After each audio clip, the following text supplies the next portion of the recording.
Good morning. Ni hao, Josan, Oki, bonjour, hello, welcome. My name is Patty Pon.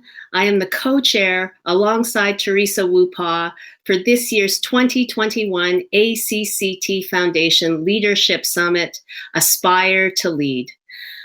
For those of you who are joining us for the first time, welcome. For those of you who are coming back from an extraordinary 2 days, last Friday and Saturday, we're so thrilled to have you back.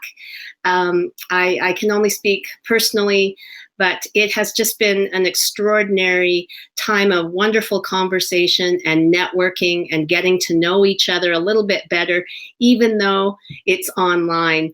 And hidden blessings that in this time of pandemic has been the fact that we can connect from coast to coast to coast using technology, and look forward to the time when we might all be able to gather again in the same place.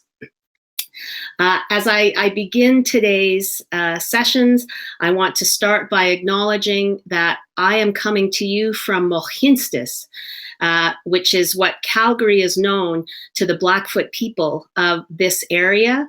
The Blackfoot Confederacy, this is the traditional and ancestral home of the Siksika, the Kainai, the Piikani First Nations, also the Tsuut'ina First Nation, and the Stoney Nakoda First Nations, comprised of the Wesley, Chiniki, and Bears Paw peoples. We are also home to the Métis Nation of Alberta Region 3 and all people who make Treaty 7 their home in this part of southern Alberta. The Niitsitapi, the people, were the original peoples of this land, and I am reminded during these sessions that when the first wave of Chinese immigration happened in Canada, it was to build the railway. And in doing so, many of the most dangerous jobs were given to Chinese railway workers, and often were left to die if they were injured or hurt. And it was the first peoples of this place, of this territory, who often rescued and brought back these workers to health and to vibrancy.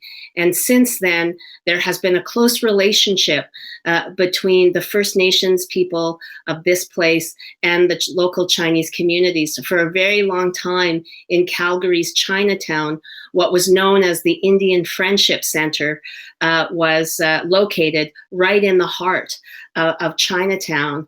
And in speaking with one of the former executive directors, an elder, his name is Sakokoto from the Kainai Nation, he has very, very fond memories of sharing dim sum with both Indigenous and Chinese neighbors in that community. So it's a special time, and we live in a special place. The land acknowledgement also reminds us of the tragic times that Indigenous peoples are facing with the very recent discovery of 751 more children who have been recovered at the Cowessess First Nations residential school, with likely more unmarked graves at the cemetery near Marival Indian Residential School in Saskatchewan. We are shocked and saddened by this discovery and what will be a recovery of these children. And our hearts are with the survivors, the families, all of the members of the Cowessess First Nations and surrounding communities across Canada. And we stand in solidarity with all Indigenous people in this extremely difficult and emotional time. The discovery and the previous discovery in Kamloops and the 4,100 other children that the Truth and Reconciliation Commission acknowledged as having died at residential schools speaks to the systemic racism that has endured under the residential school system and the continuing pain inflicted by it. As an advocate for truth and understanding of our collective past, Action Chinese Canadians Together Foundation joins the calls from the Indigenous communities for the Government of Canada to work towards justice for Indigenous peoples, systemic racism still exists, and many of our community members are forced to face it every single day. To work towards reconciliation, we need to acknowledge the issues and work collectively to change behavior, to change systems.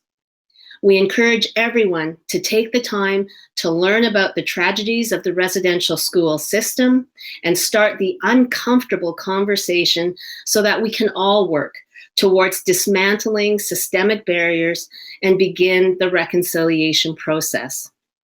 And in recognition and in honor of those souls that have been rediscovered, we're going to take one moment of silence. Please think in your own way, perhaps pray if you are of a faith-based community, and let's support our sisters. We'll take one, and brothers, we'll take one moment of silence right now.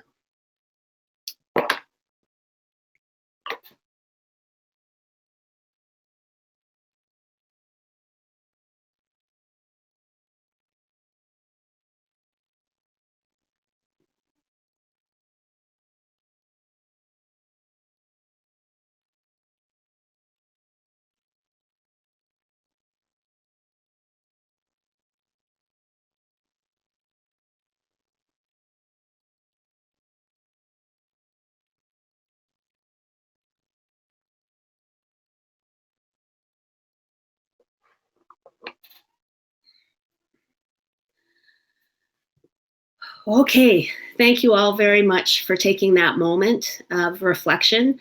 I think we will encounter many moments of reflection over today and tomorrow. And again, as I said, I'm so glad that we can all be here together in this way to share in these moments.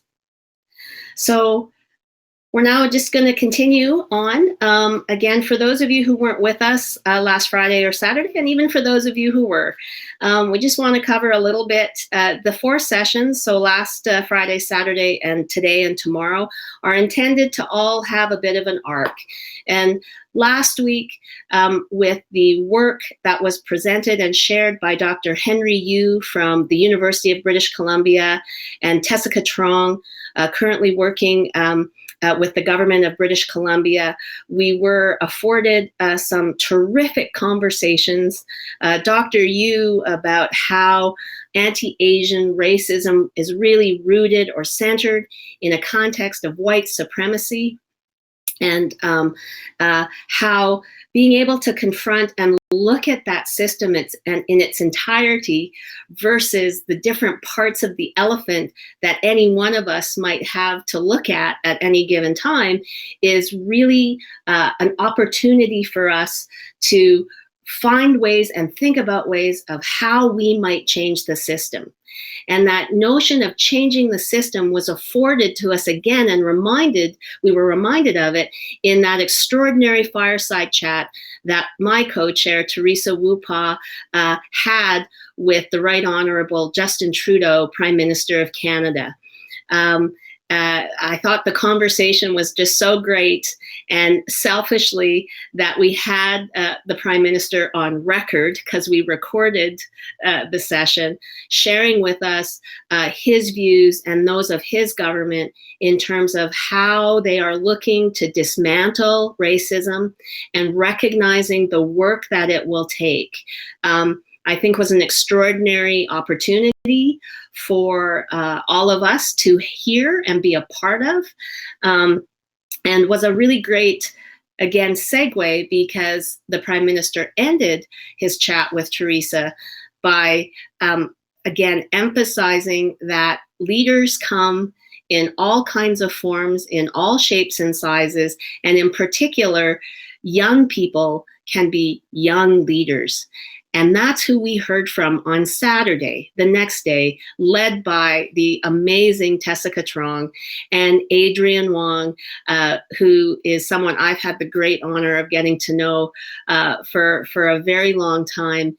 And their extraordinary conversation around youth leadership, sharing our stories, leading all of us in a conversation, particularly for young leaders, of hearing from you about the kinds of challenges and encounters that you face, and also the opportunities and the possibilities that you see. I left the day really emotional, but really encouraged by opportunity and possibility. It was just a really wonderful day to be a part of. And I'm grateful to our tech team who recorded all of the sessions. So if you would like to watch any of those sessions, the Friday, the Saturday, and the conversation with the Prime Minister, they are available on the ACCT Foundation website. We'll put those links in the chat. The chat box will be your friend over the course of today and tomorrow, because we'll put lots of information in there. So what we are moving into in these next 2 days is about collective action. After being inspired by these conversations and the continued inspiration we will hear today and tomorrow, we're now going to start to think about what are the themes, what are the areas of importance, of meaning for all of us in this room that we can start mobilizing into action. How do we build community? This is your chance to really make use of those half-hour networking sessions so that we can begin to build communities and start to mobilize people together. Now, before we get there, we have some housekeeping that I just want to share with you. Well, actually, I want to invite Donna to share with you because she knows better than I do. So Donna, can I hand it off to you to walk us through that, please? Sure. Thanks, Patty. Hi, everyone. My name's Donna. I've been helping Patty and ACCT Foundation on this virtual summit, and I just want to go over a few things with you today. So I hope everyone is getting familiar with AirMeet. For those of you who are joining us for the first time, feel free to reach out to our support team if you are experiencing any difficulties. You can go to table 1, which is our help desk, or you can go to the People tab above on the top right-hand corner and just search support and message anyone on our support team. And as a reminder, if somehow you can't see a video or you can't hear a speaker, you may just need to refresh your browser. AirMeet is best used on Chrome on a desktop or laptop. And I just want to highlight a feature of AirMeet where you can direct message someone. So in the top right-hand corner, if you go to People, you can hover over someone's name or initials, and you can send someone a direct message. And this is a great way for you to connect with someone else. AirMeet also provides closed captioning in English. So underneath my video, you'll see a button that says CC. You can click on that for captions in English. If you do turn on closed captions on AirMeet, you'll only be able to see the speaker that is speaking, so it's active speaker view. And then for captions in French or Chinese or any other language you might need, we are also using Wordly. So you can look in the chat right now for instructions on how to access these translated captions. Our support team is also in the chat if you have any questions or need any help. And please note that Wordly is only available for keynote and plenary discussions or panels, and that all sessions are also being recorded and will be available to you afterwards. Thanks, Patty. Thanks to you, Donna, and the team. These platforms are always tricky, and it's so great to have such an awesome team led by Donna and Sharon to help us all out so we can enjoy the most of these next sessions. A couple of more things.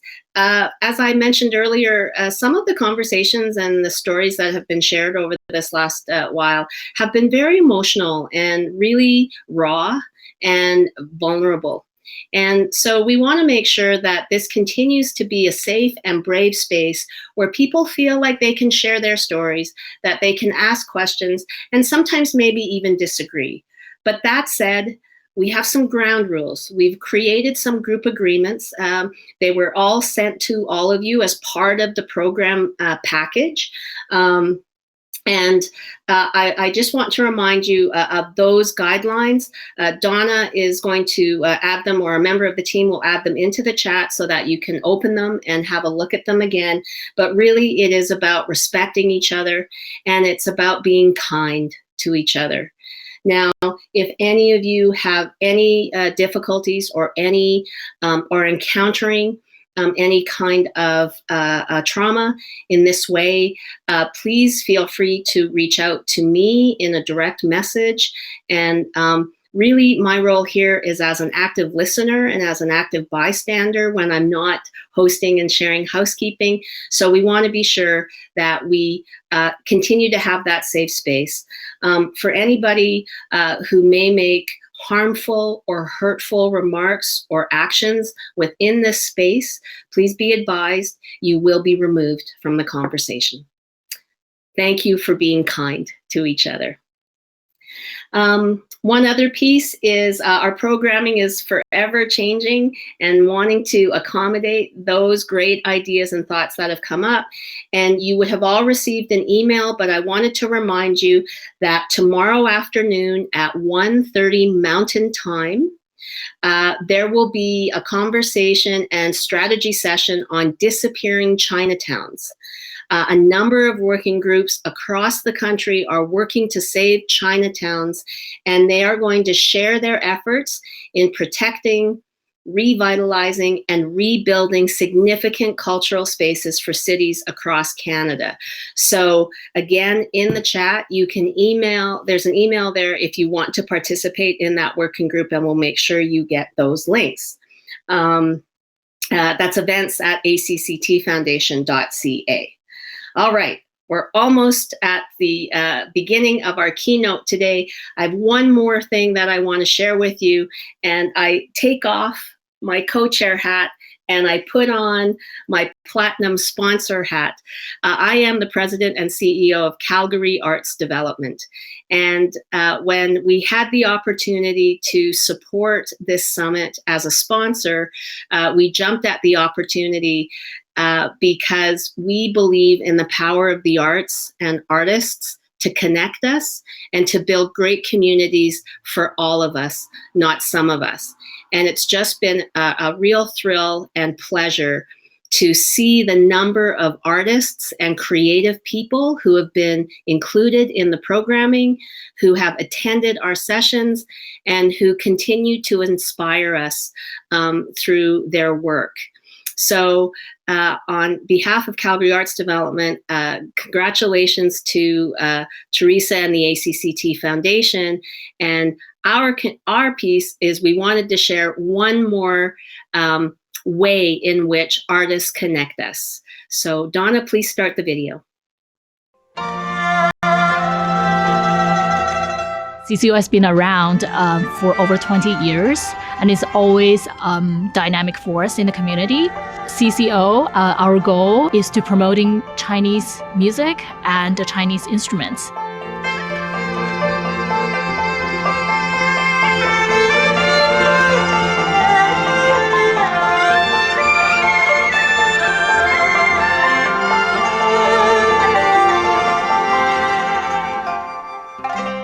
So the project started when we were thinking of the Chinese New Year for 2021. In the past few years, CCO has always been doing some sort of celebration. We have our concerts, we go into the communities to play for people. We still wanted to do something with the current restriction. Maybe we'll create a project to engage our community and we can present something online.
culture is about teamwork. So as a performers who play on the stage, I found it very amazing when all the instruments play in harmony. Like that is a different kind of experience from being an audience.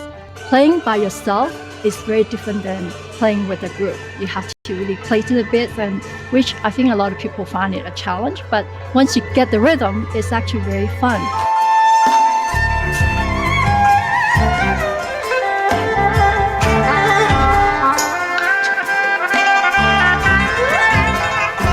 We wanted this project to make people are more interested in Chinese culture and history, the beautiful instruments and the music. And I'm also hoping to see more people joining us, the Calgary Chinese Orchestra.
So that just lifts my heart, and I hope it did for you as well. And I think it's a perfect way for us to segue to two more inspiring people we are going to hear from today, and that's Carol Lee and Fred Lee.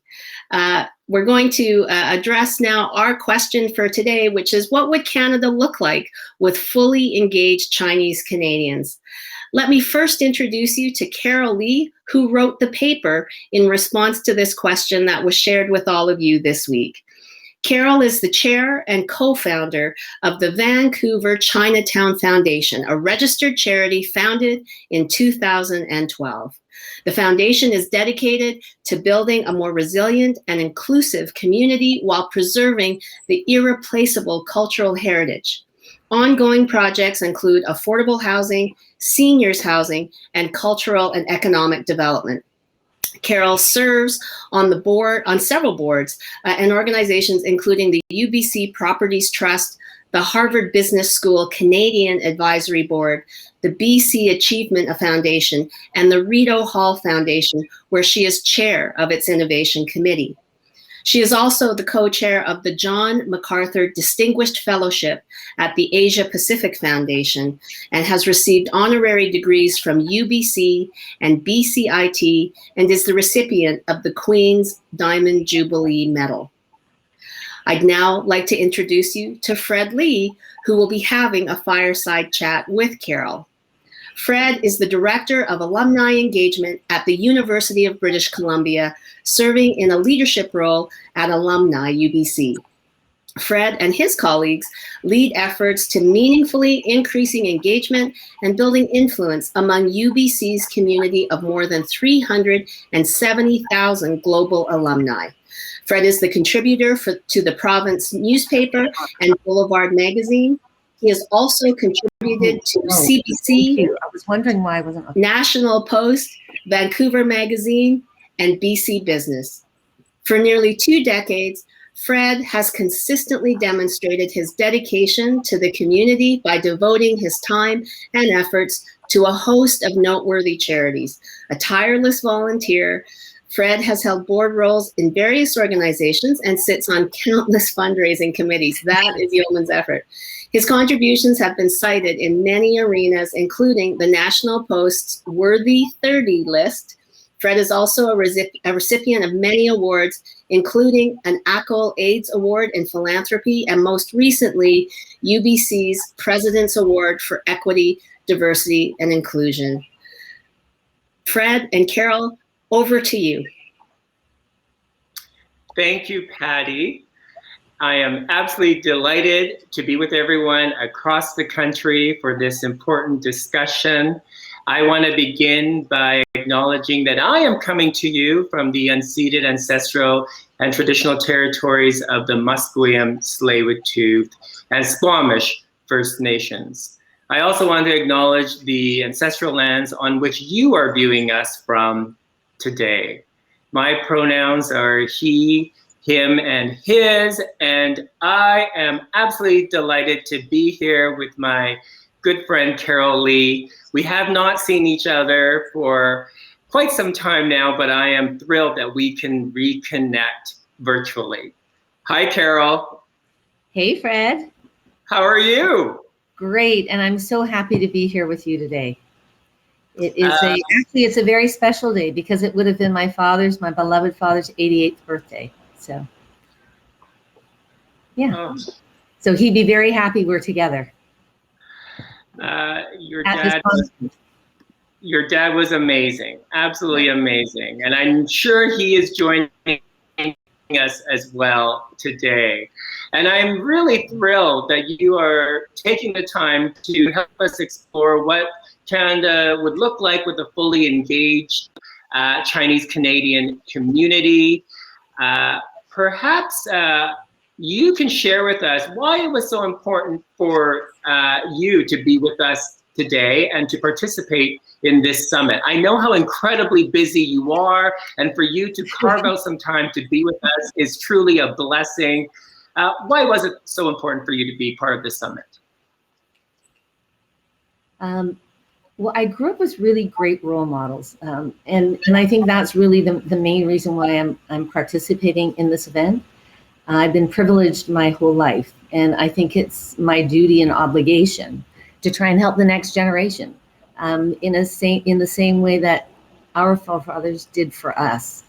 So to whom much is given, much is required.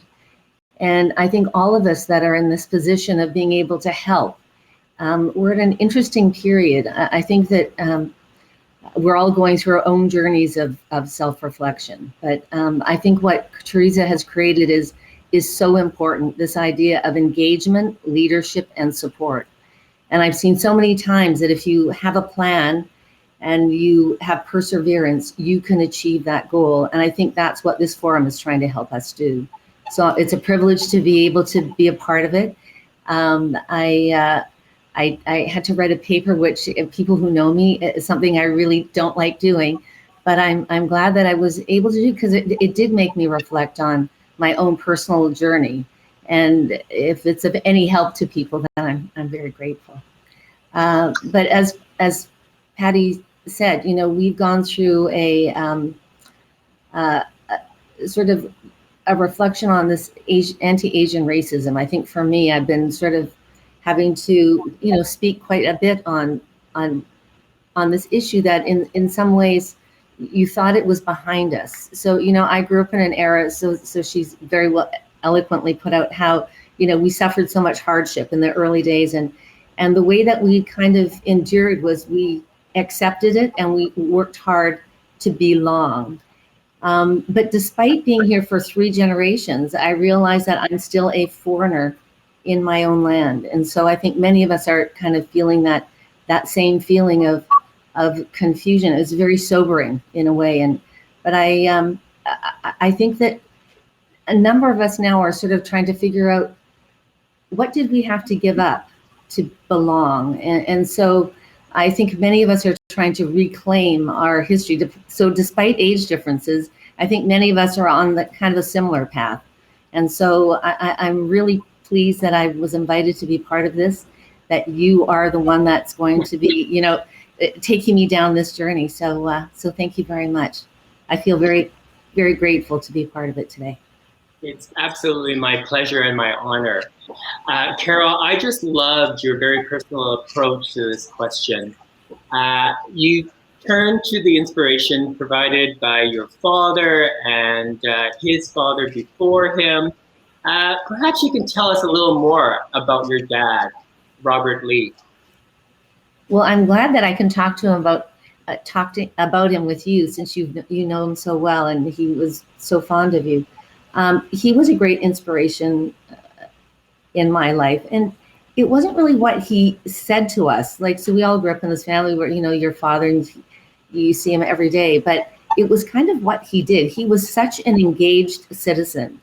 And, you know, the paper made me think about all the things he did. So it's not just the big board. So he was on things like, you know, CN or, you know, Crown Life, and, you know, he was the chancellor, but it was all the little things he did, you know, helping people, buying tickets, going to fundraisers, you know, the helping hand. It didn't matter who the person was. If they asked him for help, he was willing to do it. And I think that my grandfather was very similar. He was, I'm in a building that I think we've owned for 100 years, and he was very active, I found out, in Chinatown politics back then, with the Lee Association. I think he was part of the CBA. So being engaged is important. And so as I reflected, and actually I printed out a list, because I sort of kept a running list of all of the things that I've been engaged in over the years. And it's like, oh my God, I was like, here, Vancouver Chinatown Revitalization Parking Committee. Like, there's tiny little things where, you know, this is like, oh yeah, I forgot about that one. So over the course of my life, you know, you meet a lot of people and you never realize it. And I'm going to, you know, the Steve Jobs quote where, you know, it's really with the benefit of hindsight, you know, that you can see how the dots all connect.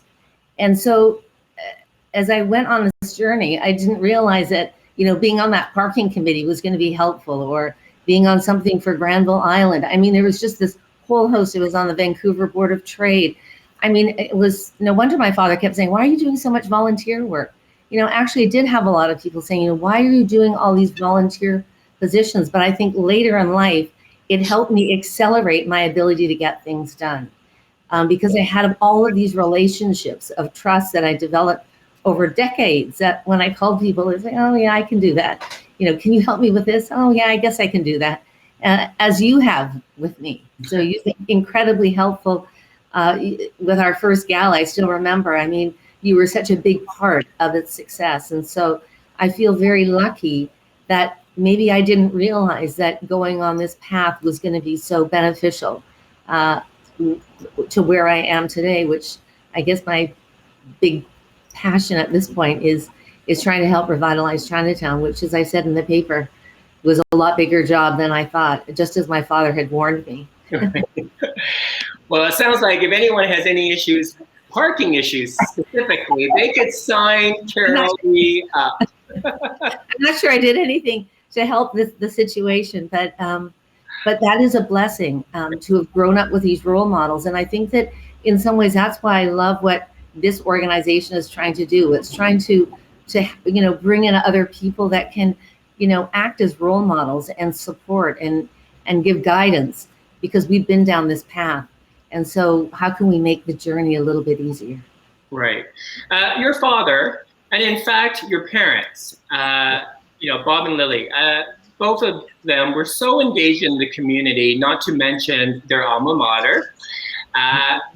They are and continue to be ardent philanthropists. Your dad had this incredible devotion to community and the greater good. I mean, he supported the arts, healthcare, and of course, education, establishing that near $2 billion endowment.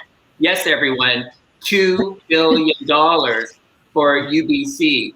I mean, you mentioned he could always be counted on providing help when help was needed. I saw him out in the community, literally everywhere.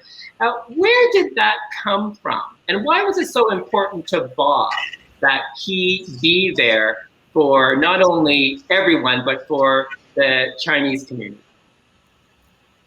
I think he had an incredible role model in his father. His father was very, very active. He was not only active at the time, he was a big philanthropist in that period. I think in the paper I wrote, he donated land for the YMCA. There's many other things too. There's an organization, unfortunately, I couldn't remember the name of it, but it exists today, and they're on land. They're in a building that he basically raised the money for. And so I think it wasn't my grandfather, because he only spoke Chinese, was much more involved in the sort of, I would say, that sort of the Chinese community. But my father, as you said, he was an amazing bridge. So it wasn't just helping the Chinese community, he was about helping community in general. But because, in some ways, because I think he had to work hard to integrate, to be accepted, it allowed him to always sort of, in some ways, accept the slights of not feeling, I'm not saying it's right or wrong, but to sort of do whatever it took to be accepted. And I think it was worthwhile. I've talked to many people who have said that during that period, they were rooting for him because he was one of the few role models in business that existed that was Chinese. And so this is how I've come to understand that we can all play a role of in whatever field, you and what you're doing, all of the panelists that, are speaking, of being role models and showing, people that it can be done. And as I say, I was, when I was working at the Vancouver Chinatown Revitalization as chair, I remember I'd gone on a trip with my parents to Israel, and I came back and I said, oh my God, if we can work together, you can get your own country. That's the importance of unity. And I think that's one of the things that we will need to learn how to do, that is that I think that the Jewish, and I've got a lot of Jewish friends, what I think that they do so well is they can disagree in private, but publicly, I'm not saying you have to agree on everything, but the sense of a united front is really important. And I think that we can take a few lessons from that. And I think that once again, I think that this is what this kind of forum and conference can try and help us put us on that pathway. I know these values of engagement, getting involved, were instilled by your grandfather, your father. Personally, myself, my civic engagement really happened after I graduated from UBC. As a first generation child, I was told to hit the books, head down, get good grades, don't be distracted. My engagement didn't actually begin until I was a young adult. When in earnest did your civic engagement begin for yourself? I think I got it started in high school, just something simple. I think I was on, and I was always on the social committee. So, it's just sort of like a volunteer. And I think that I kind of said that also in my paper, because I was trying to think what kind of advice, and you can start small and start early and just volunteer for campaigns. And if somebody needs a hand, and it's rewarding. I think there's a sense that, you're doing something for somebody else. And there's this great sense of, I think, fulfillment and a sense of being able to give back. They say that, it's whatever you give comes back 10 times. And I actually think that that's very true. So when I had to reflect back, because once again, writing this paper, I realized that I have been engaged for most of my life doing something. So whether or not it was student government or just volunteering for a committee, and the good thing is if you volunteer in committees, then somebody on that committee is going to volunteer you for something else and say, okay, got this thing, do you want to help me with this? And it's been mostly fun. And, in the end, it allows you to be engaged. And so, I think that the way I wrote the paper looks like it's a lot of engagement in Chinatown, which it has been for the last, I'd say, 15 years. But before that, I was doing many, many things probably, outside of Chinatown. But I was able to sort of blend both. And so for me, this trying to help, along with many, many other groups that are doing this kind of work, not only in Vancouver Chinatown, but in Chinatowns across the country, it was the ability to bring some mainstream, I think, focus on it so that we could use people outside of Chinatown to help us. Now, the revitalization of Vancouver's Chinatown has, dare I say, become your passion. It's certainly been your focus, and dare I say, your life's work. When did you actually realize that you had this passion? I remember in high school, I had a science teacher that wrote something, food for thought on every paper. And one that really stuck with me was that, happiness is not in doing what one likes to do, but in liking what one has to do. So it wasn't like I was like, oh, I want to try and help revitalize Chinatown. A friend back when I moved here from Hong Kong said, oh, I'm part of this Social Venture Partners. It was part of a technology group. And you should think of coming to Chinatown. So I was working at my dad's office at the time. It was in downtown Vancouver. And then I thought, well, we've got this building in Chinatown. And so maybe so I started sharing an office with my uncle. And it wasn't that I was dying to help, but it's just, if you're observant, you can kind of see, wow, things are, much different than when I was growing up. It was such a vibrant place. And you could kind of see that the trajectory was going to be that this was going to eventually disappear, because the challenges that Chinatown was facing were so complex that they would be very, very difficult for the small organizations here to deal with. I mean, these are challenging, homelessness, mental health, poverty. These are urban issues that all big cities are facing. And it just happens that, we are right downtown. So it was very gradual. It certainly wasn't like, oh, I'm dying to do it. But then you just do a little bit here. Then it's sort of like unraveling the sweater, pulling one piece of yarn. And it's just like all these things are kind of interlinked. So. Well, I don't know if your engagement has been little. I mean, yes, you set up your business in Chinatown, but then you began purchasing buildings. You purchased 3 restaurants. I think you opened a retail shop, a storytelling center. And you did so, Carol, knowing very well, as you said, the neighborhood was on a downward trajectory. So why jump in when everyone else was leaving, including Chinese Canadians? Well, that was exactly what my father said to me as well. Why do you want to do this? This is going to be so hard. But my answer to him was, if we don't do it, who's going to do it? So it's kind of that idea of stepping up. It's for the greater good. If you think that you can help and provide some direction, working with others, I think that was why. And so, and as for the restaurants, I didn't buy them. I actually created them. So we started from scratch, and how little I knew, my assistant had just graduated from UBC. Yeah. And we thought, oh, well, we'll do a restaurant. And it was like 2 weeks before we were to open. And somebody said, well, have you got your manager? And it's like, we need a manager? We didn't even know we needed a manager. And, God, once again, looking out for us, we managed to find somebody who, was our manager for the first year and a half. But you sort of learn along the way. And I think that I've been very blessed that a lot of people have helped me. So.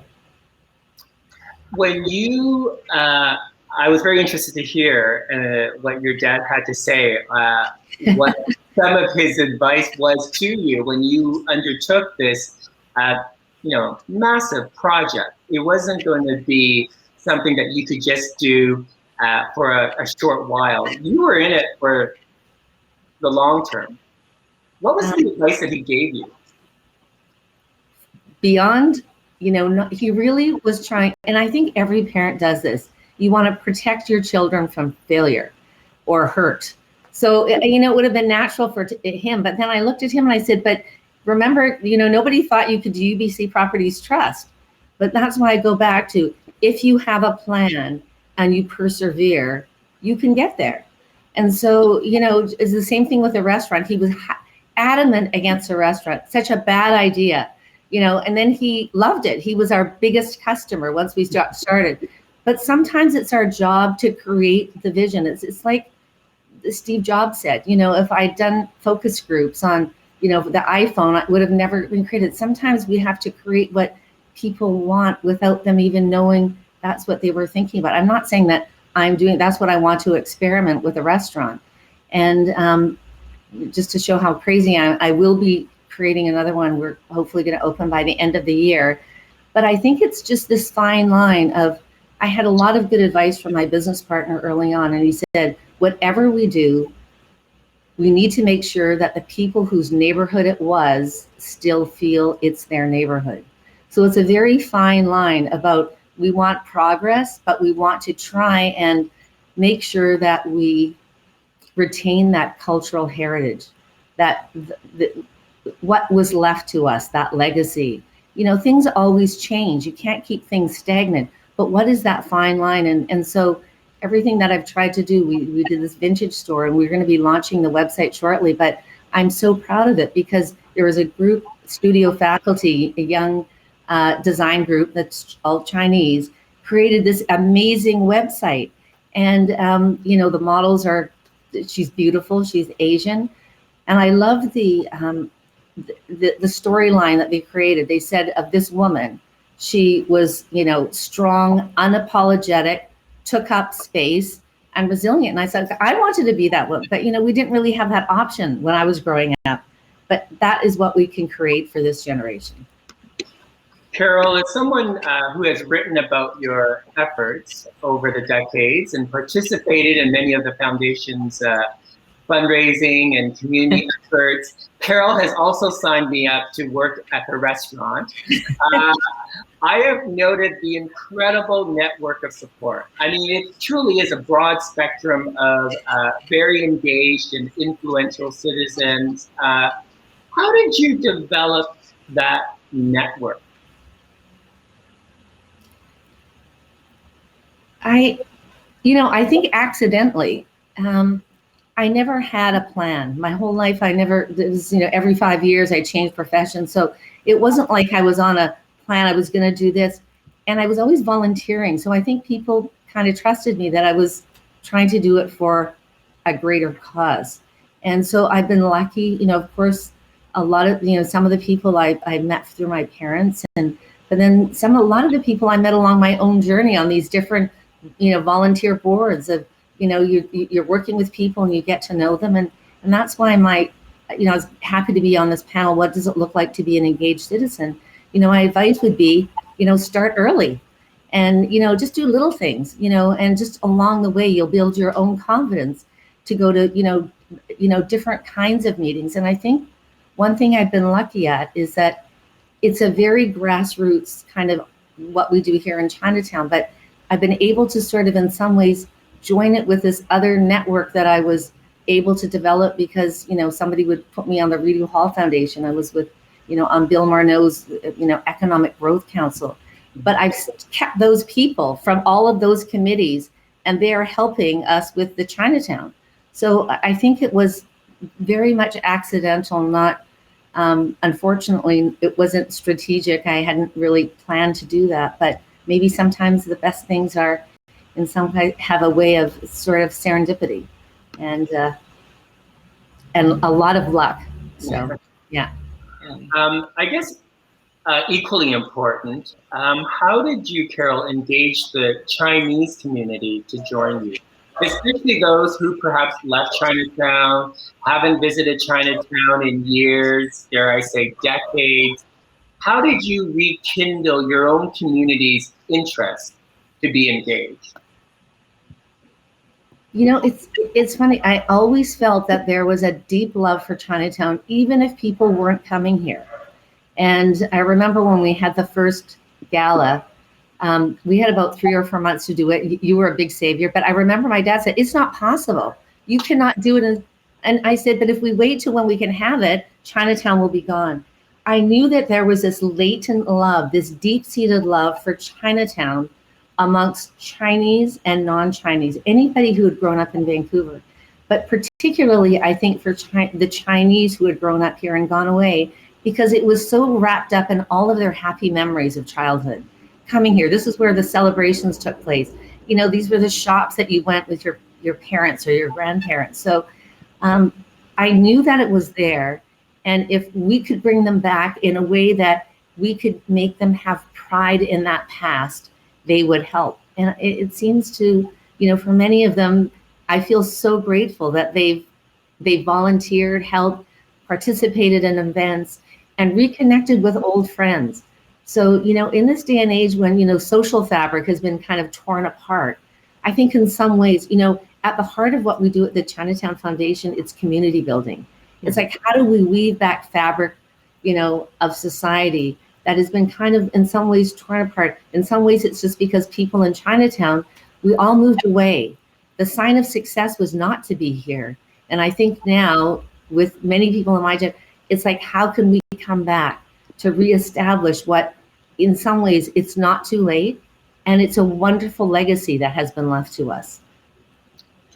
When you took this project on, did you realize or believe that one person, you, could make a difference?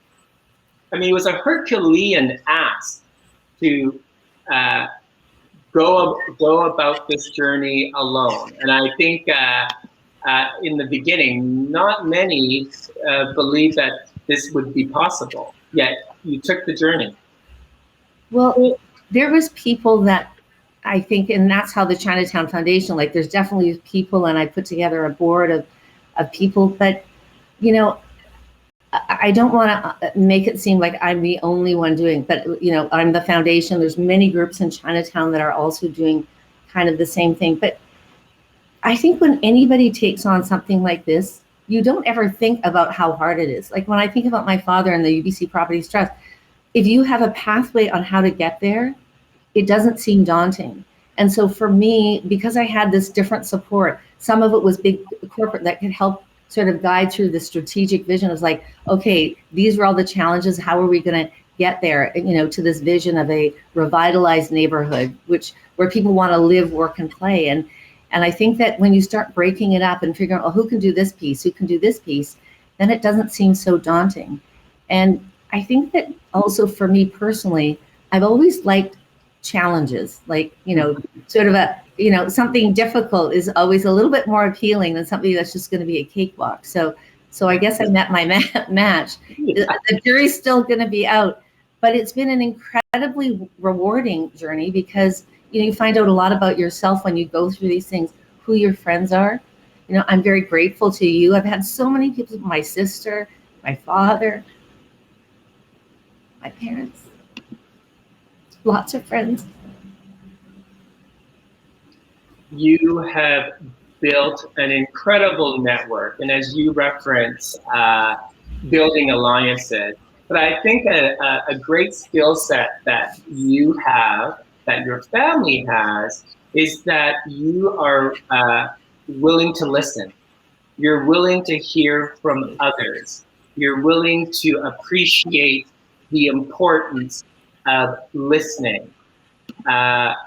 How much of that really played into the success of the foundation so far? So I've got sort of three role models. One was my father, John MacArthur, who I think you've met, who was the dean at Harvard Business School when I was there, and my business partner, Henry. And I think all of them are the best I've seen at building relationships. You know, long-term relationships. You know, I think about what my father, you know, achieved at UBC Properties Trust. He was the chair for 30 years, and he only missed one board meeting. I know. John MacArthur created something in Boston, so it's called Partners Healthcare, which is an amazing. It's the behemoth in Massachusetts. I think it's the largest employer in Massachusetts, and he did it. He was on the board of the Brigham and Women's Hospital for 35 years. I mean, it kind of takes that kind of skill. And, you know, I had an event recently with Michael Bloomberg, and he was talking about, because we gave him this John MacArthur Distinguished Fellowship, and he talked about this deal, about how John put it together. Henry, my business partner, had worked at the Brigham and said, if you had asked me, could anybody do this in 100 years? And I tell you no, but John did it in less than 1 year. And I think it was because he had all of these relationships that where people trusted that he was going to do the right thing.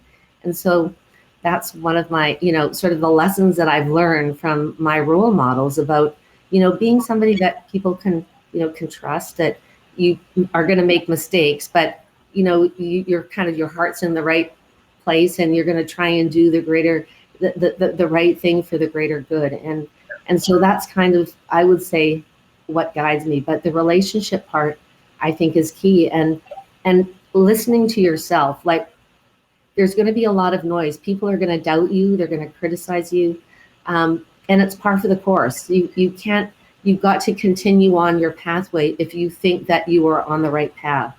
And I would have hated to have stopped. I'd rather go off the cliff than stop just before we were about to be successful. And I think that's my nature. So I think the whole exercise of going on something like this is that you have to be willing to fail. And it will be a public failure, which is awful. But, that's part of the price that we pay if we want to make significant change. And I'm very, as I say, very grateful. I do have a lot of people who have supported me along the way. And you just can't get there alone. It's just not possible. We only have a few more minutes before we bring on to the stage our esteemed panel. Clearly the work isn't done yet. What barriers or challenges, Carol, do you think we still need as a community to overcome? In some ways there's a silver lining in this anti-Asian racism. I hope that it actually brings us all together to sort of see how are we going to determine our future? How are we going to be engaged? How will we help each other to be engaged? I mean, I see my role very much as like, if I'm in a certain position, to be pulling people up, because that's what we must do. And I think that historically we were so desperate to be accepted. It was almost like, okay, we're there. We kind of forgot, there's other people that need to be lifted up. And I think if we can sort of embrace that kind of philosophy, and that's why I'm here and love being a part of this whole sort of forum, which was, very, in some ways, groundbreaking, and I think, very ahead of its time. How are we going to help people get elected, participate, show them the way, coach them? And I think that, I'm very excited. We're opening the Chinatown Storytelling Center that I hope you all visit at some point. Let me know. But this fall, and up top, we're going to have a sort of an economic sort of like recovery center. But we want to have people sort of mixing. So people who have been, successful in careers and sort of established, but, working with youth, trying to coach. We should make them make presentations, get them ready for the world out there it is tough. And, I've just come off something where you can see the power structure doesn't want to change. They're not going to say, oh, please come in, let us help you. It's going to be up to us to help each other. And I think that that's going to be the challenge going forward. We're coming on to the half hour. We're going to be inviting our panel, but 30 seconds. What does the future of Chinatown look like?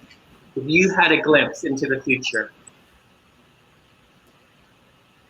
I think actually we can be a model for the country of how to rebuild community. I actually feel it in my bones, and we're embarking on that. We've got some big things that we're hoping to try and do in the next little while, but it will be the combination of us, people in the community, nonprofits, government, and corporations. There's lots of people that want to help. I got some good advice from my business partner many years ago. He said, you know what? If you show a little bit of leadership, it's amazing the help that will come in. So I think our job is to show that, and that leadership will be like, we need to work together to provide that. But there's a lot of help that can come in. And my dream is 2 years from now, we'll be able to sit at this conference and say, there's other communities across the country, not just Chinatowns, other communities that are trying to use our model of trying to revitalize their community. And that's going to require, the economic development, cultural, development, all sorts of things. But it's kind of fun to think about, and we're going to make it happen. I love your self-determination. Shirley, thank you so much. I'm now going to turn it over to Donna and Sharon, who are going to invite our esteemed panel to join you on the virtual stage as we continue this conversation. Thank you. Thank you so much, Fred. Loved it. I see Councillor Wong-Tam joining us. Gogh, welcome. Hello. Carl Zhu, welcome. Hey.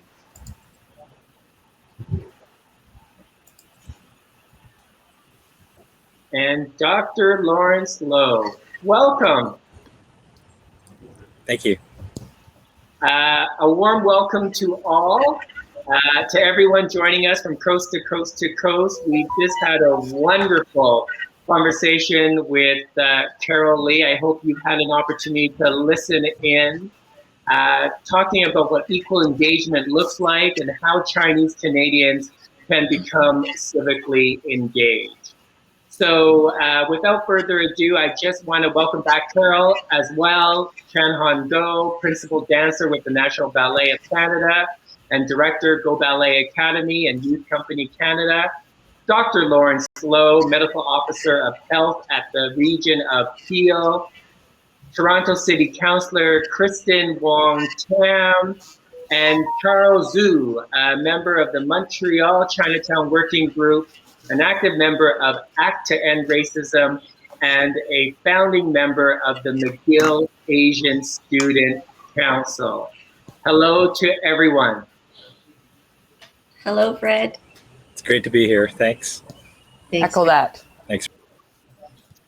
In the interest of time, these individuals' most impressive bios, their accomplishments and community contributions, they can be found online. And I'm told it's only their abbreviated bios. The list is long, and we are just absolutely honored that you were able to carve out time from your extremely busy schedules to join us today. I am very much looking forward to the next, I believe, 45 minutes to an hour to have a dialogue about our collective vision for an inclusive and equal Canada. We just heard Carol's very, very personal story of engagement. As a Chinese Canadian, how do you relate her Vancouver Chinatown revitalization story to your own experience on civic engagement? And perhaps I will turn to Charles first to give us your thoughts. Yeah, thanks, Fred. So after reading Carol's piece, I found it very interesting just how much of a contrast there's between my experience and Carol's experience. So for me, I was born in China, and I grew up in the States, and then I only moved to Montreal in the fall of 2016 for my PhD. And I had absolutely zero historical connections to the Montreal Chinatown, or in fact, any Chinatown. And because I've been moving around so much, I haven't had the opportunity to be so connected to any one place or any one community. I haven't lived in a place long enough to be able to volunteer for an extended period of time. But it just so happens that just this week, I got an email from Canadian Immigration saying that I'm now, my application for Canadian permanent residency is now the next step, and they want me to do my biometrics and medical exam and whatnot. So that's exciting. So I am a Canadian in the making, if you will. And also, coincidentally, just in the last couple of months since the end of March, beginning of April, I've become very involved with all sorts of anti-Asian racism efforts, in part due to a hate incident that I experienced back at the end of March. And I'll actually paste the link in case anybody wants to read about it. And so it was through that I became, I guess, motivated and mobilized. I got into contact with members of the Montreal Chinatown Working Group, and I sort of just jumped right in. And it wasn't planned, right? I didn't plan to experience a hate incident that then caused me to become really civically engaged. So I don't really have that much experience with it either. Like professionally, I'm a PhD student in evolutionary biology, I work with DNA. I don't do anything with the humanities. So I think, unlike Carol's experience, where she's been very, very situated in Vancouver, the Vancouver community, the Vancouver Chinese Canadian community, Chinatown, I sort of stumbled into where I am today. But I think a lot of people in my position may not have, I guess, seized the opportunity, if you will. I think there are lots of opportunities that present itself, sometimes in a very like negative context, right? Like this hate incident, for example. But for me, I decided to try to channel that frustration with the rise in anti-Asian racism into something positive, right? Into trying to make some positive social change. And I guess, yeah, so I guess I want to go back to what Carol mentioned about her father doing whatever it took to be accepted. And I feel like as the youngest person here, I think my perspective, and I believe the growing perspective of my generation, is more about doing whatever it takes to understand your identity first and accepting who you are first, and then bringing that to society and changing society for the better with that identity.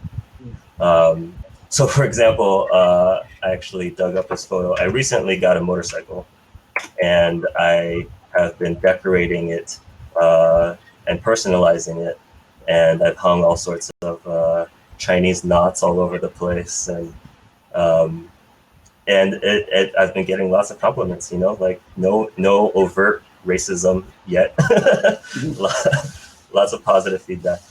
So I think pride in your identity is one thing. I think feeling like, I think a lot of the barriers to becoming engaged are individually imposed and in your mind. Like if you asked me just even back in February that like then told me that I'd be this involved with Act-End Racism, with ACCT, with the Montreal Chinatown Working Group, with the McGill Asian Student Council, I'd be like, what are these things? I have no idea. So I think, yeah, there are lots of opportunities to become engaged, and you just have to go for it. Councillor Wong-Tam, your perspective, you're someone who is very engaged in your community, and you have a rich history of building community. Tell us your perspective. Thank you so much, Fred, and thank you for the invitation to participate. I'm so excited to be on this panel with all of you, especially you are so esteemed. I'm fangirling a little bit just because I know you by name, some of you, but I also recognize that you are incredibly accomplished in your sectors. So to your question, Fred, about how did I become engaged? My family and I came from Hong Kong in the 1970s. And so I was actually taken here as a child. And of course, my parents had a choice. It was a Trudeau era. There was this global call for basically workers and laborers. And my dad was one of those people that answered the call. So they came here with very little money in their pocket. And we are not the wealthy Hong Kongers, which is this big, massive stereotype, as you all know. We were working class. And I would say that we were very, very poor working class. So my identity is very much seeped as someone who is actually not born here. I came here as an English as a second language speaker. So English is my second language. My first language is Cantonese. And I faced extreme racism, as we all do, especially back in the 70s and even the preceding years. So I was made to feel very different, like so many others, at a very early age. And trying to find my way through all of that was incredibly difficult. I actually don't think I really felt fully accepted until I actually stumbled upon a civic human rights organization called the Chinese Canadian National Council. And of course, they are a premier human rights organization in the country with chapters across the country. And I got involved as a youth activist there, organizing this pan-national conference called National Forum for East Asian Youth and Alienation. It was an awful title, but it sort of fit the time in the 80s. And that's how I got immersed in community politics. And at the same time, I was also stumbling out of the closet, trying to find my way through the LGBTQ2S community. So I've always felt largely like a fish out of water. I think I would like to describe it as that. Not fully understanding, where do I fit in? Do I fit in the Chinese community?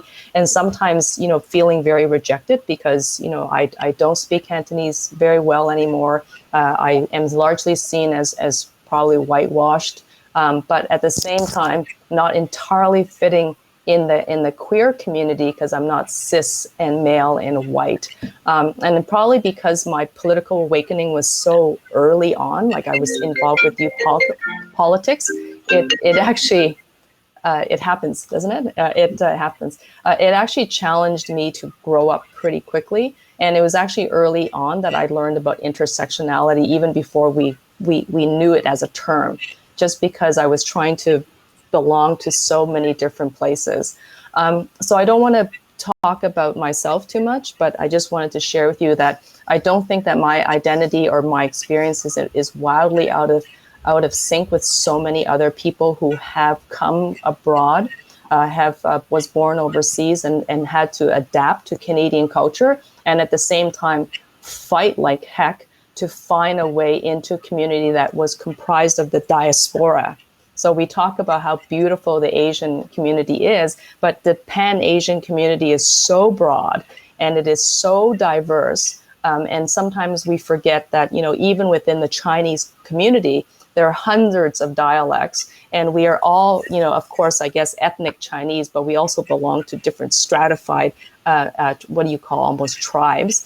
And even within the community, the Chinese Canadian community, it is hyper diverse, and finding our way across that diversity so we can find commonalities is important. And the COVID-19 pandemic, I think, brought to light a lot of extreme anti-Asian hate. It gave people the license to beat us up and to beat up our elders and to spit on us. It called us once again as foreigners and outsiders, despite the fact that we've been in this country for 200 years. Confederation and the building of the railroad would not have been possible without our labor's contributions, but somehow we've had to justify once again why we belong here.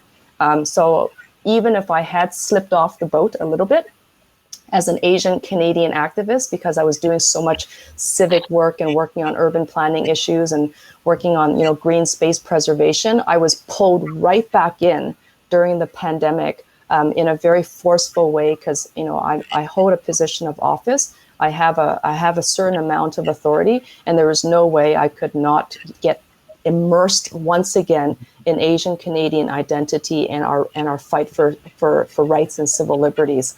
And I think that there's probably a lot of folks in my position who have, kind of done okay by way of Canadian society standards. We've become somewhat complacent and comfortable, and we got pulled right back in. And I'm actually really super glad that we're actually having these conversations now, coast to coast. I know that there's a lightning bolt that's been ripped, it's been charged down into our neighborhoods, and we're having conversations about race and oppression and colonialism in ways that we haven't had before. And so I'm glad to be here. Thank you, Councillor. I'm sure many in this virtual room can relate. So if we are to imagine full inclusion, what does that equal engagement look like? Perhaps, Dr. Loh, you can give us a glimpse to the future. No, thanks, Fred. And I would echo Councillor Wong-Tam's words. I'm really honored to be with such an august panel and the tremendous work that's been done.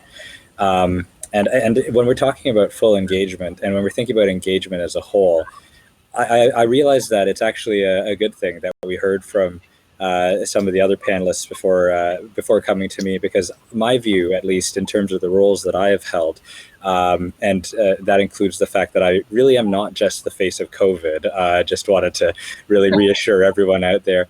Prior to my role at the Region of Peel, I've actually worked at all three levels of government, but I've always been on the civil service side, not on the elected representative side. And I think when it comes to engagement, one of the things that I find, and I would echo Charles to some extent on this, is it really is about knowing your strengths, your passions, your identity, and where you see yourself fitting in. Certainly, it's for me, it's a privilege to be here with Councillor Wong-Tam, because I've certainly, as a resident of Toronto, I've followed your work, and I recognize, especially as a civil servant, that in a democracy, it is our elected representatives that ultimately are taking decisions for our community, that ultimately do have the authority and the power and the ability to actually advance specific causes, to advance things along, to advance certain issues, and to actually take those decisions on all of our behalves as our representatives. But we also have many people who have been engaged on the outside, in the way that Carol was in Vancouver's Chinatown, in the way that Charles is in Montreal's Chinatown, certainly Chan Han in your role as well, in terms of shaping the conversation and sharing those stories, and actually doing your part in bringing up the grassroots and engaging the community. And then you have folks like myself, who are part of the civil service and the bureaucracy, and often are somewhat a little bit misunderstood as to our role. Ultimately, we're meant to be the honest brokers that bring together all of the different aspects that are being discussed in our community. We are meant to be experts in our specific area, in our field of expertise. And to the extent that that has actually come through, I think, in the COVID-19 pandemic, in my role, I have really sought to speak to the data, the evidence, the community context in which the pandemic is unfolding, how it's impacting certain communities, how it's impacting. But that is stuff that I rely heavily on, both from people in the community, agencies, grassroots individuals who are working there, who are seeing things on the ground, and ultimately using that to inform, with my best expertise within my mandate, to those who are in decision-making authority, our councillors, our provincial members of parliament, members of provincial parliament, our federal members of parliament, so that they understand from some sort of authoritative source that this is kind of the lay of the land on the ground. And so I think it's not necessarily a role that that I had envisioned for myself when I went to medical school. I'll be fully honest with you all on that. I think my original reason going into medical school was, as many of us probably, like some parts of it, was keeping mom and dad happy.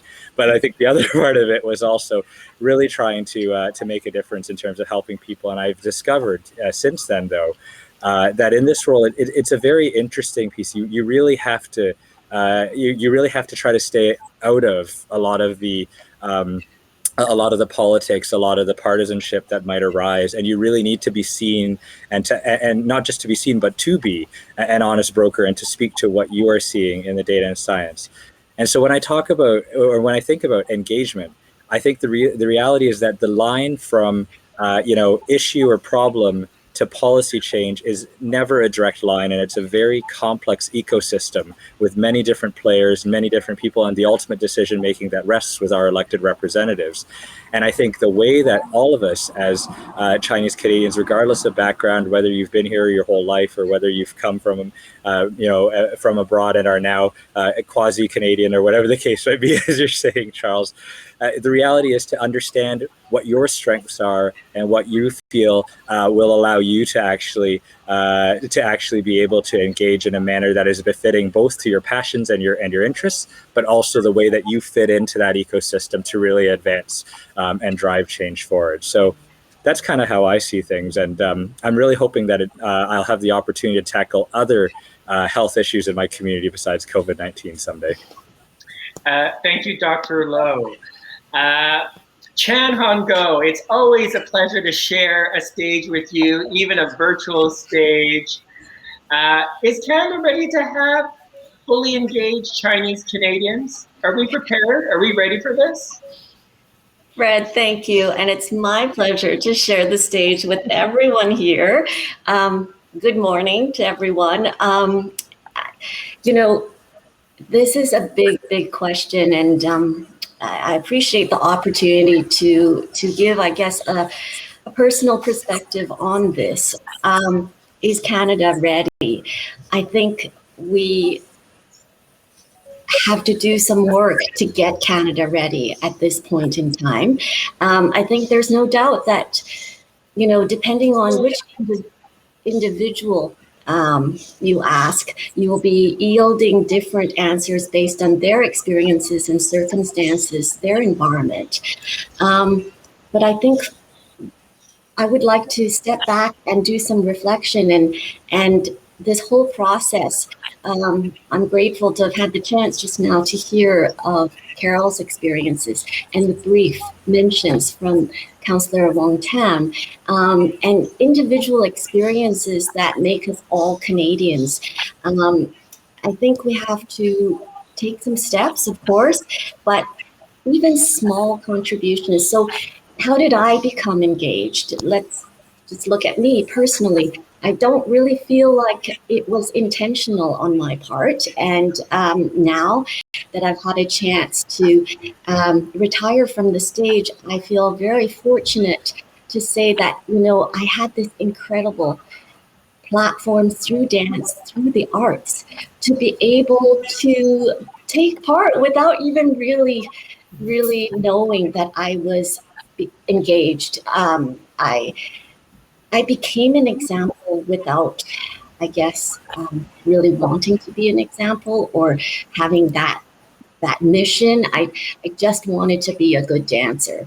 And with that, you know, the branching off of that and the messaging of that, I think, spoke loudly, because here was my racial background, Chinese, first Chinese to be the principal dancer of Canada's largest dance company.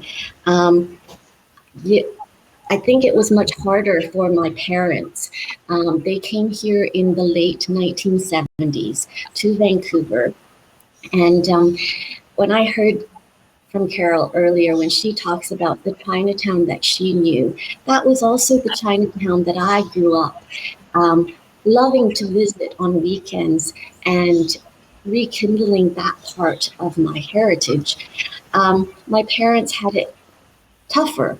They had to really, you know, prove themselves over and over again that they were worthy of imparting artistic knowledge to the community. And they made that happen and proceeded to just continue to contribute to the standard of artistic output, which in time, you know, provided a validity to their identity. So back to what Charles is saying, for my son, who is a teenager growing up now with so much social media around them, it's, you know, figuring out that identity and then being proud, and then taking steps and being informed, continuously being educated and helping others get educated.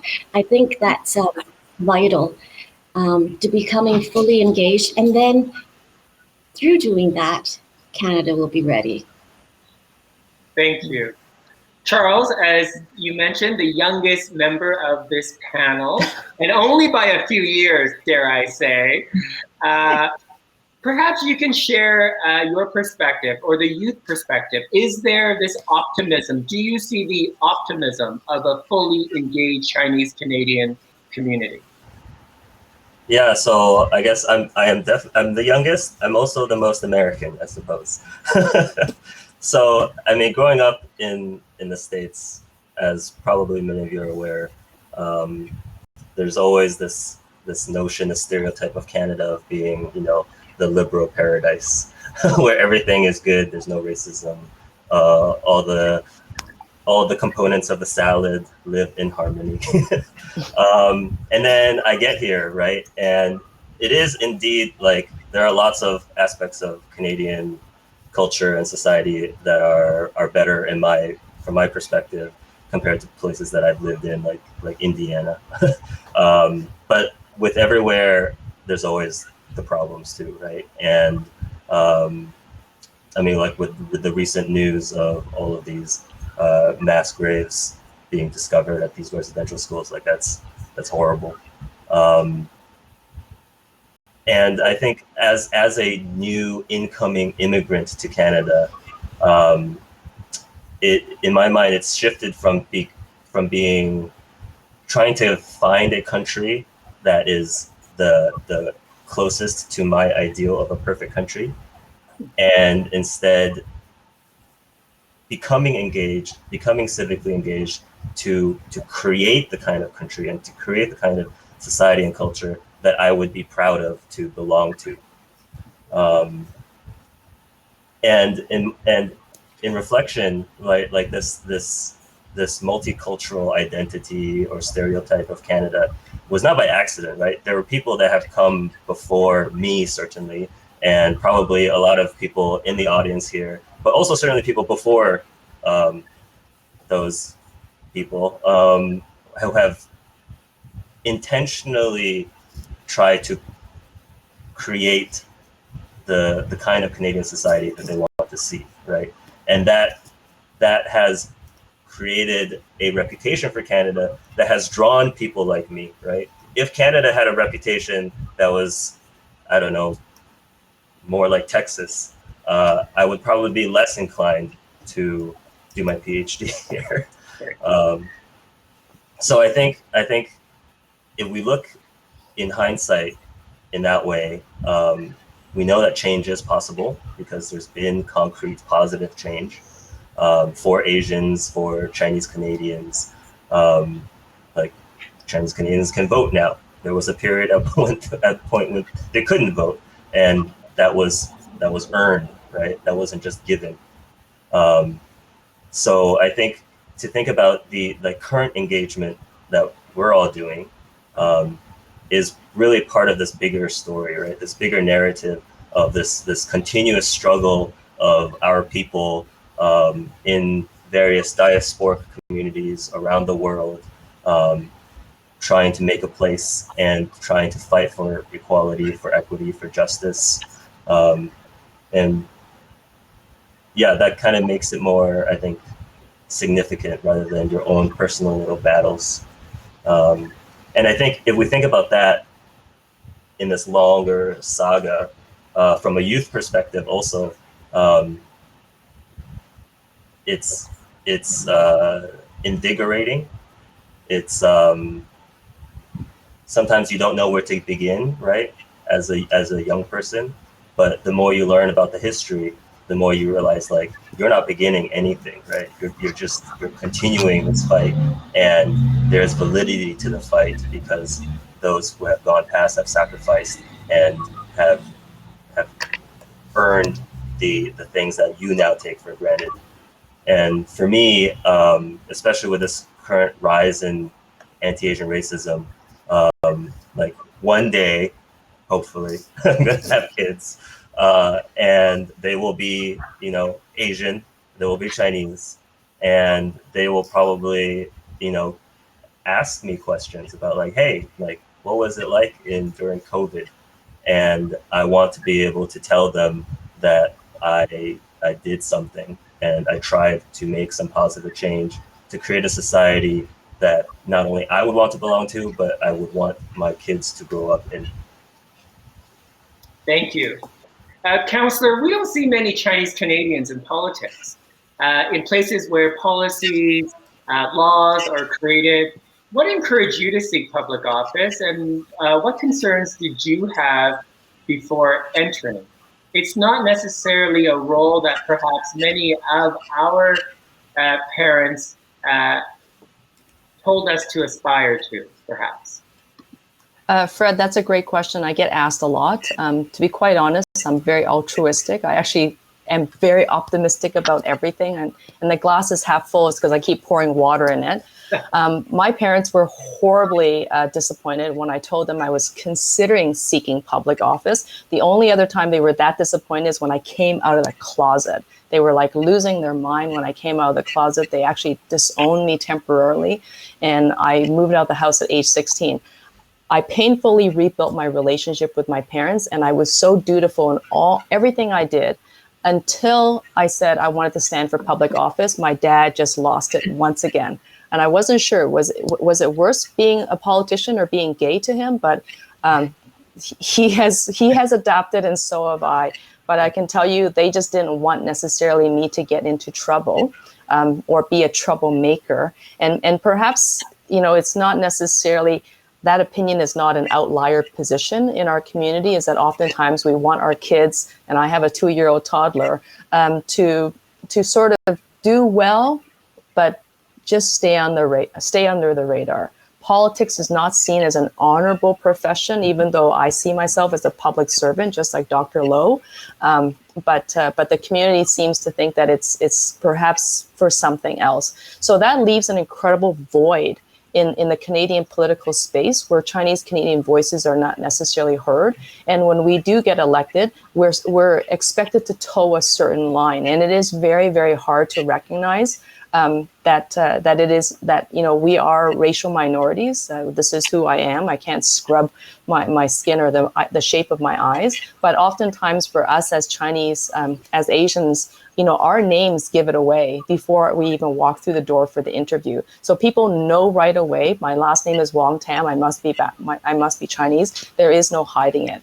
So I think that in order for us to really push ourselves, and we have to actively, just give it some force and effect and enthusiastic push ourselves onto the Canadian mainstream, where we can take up political space and hold ourselves as leaders and thought leaders for Canada, we need to go back in time.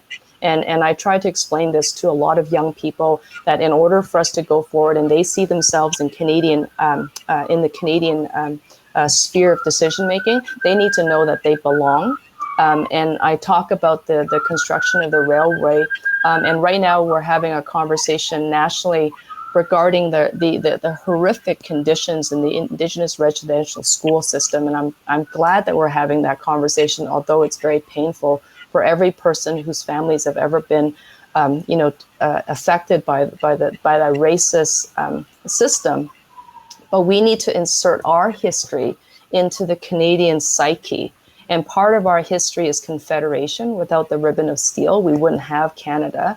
Part of our history is that we actually also have bodies of Asian male laborers, Chinese Asian male laborers, that actually line this iron road, and 17,000 Chinese laborers were immigrated from China, mostly from the Guangdong province.